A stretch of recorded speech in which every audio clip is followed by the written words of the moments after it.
Hey guys, a stone hit my windshield and cracked it, so I'm having it professionally replaced today.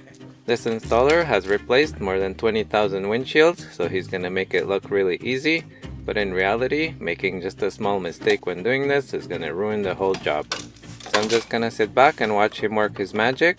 I'm not gonna try to do this myself, because if I made a mistake, I'd end up paying more than I would pay him.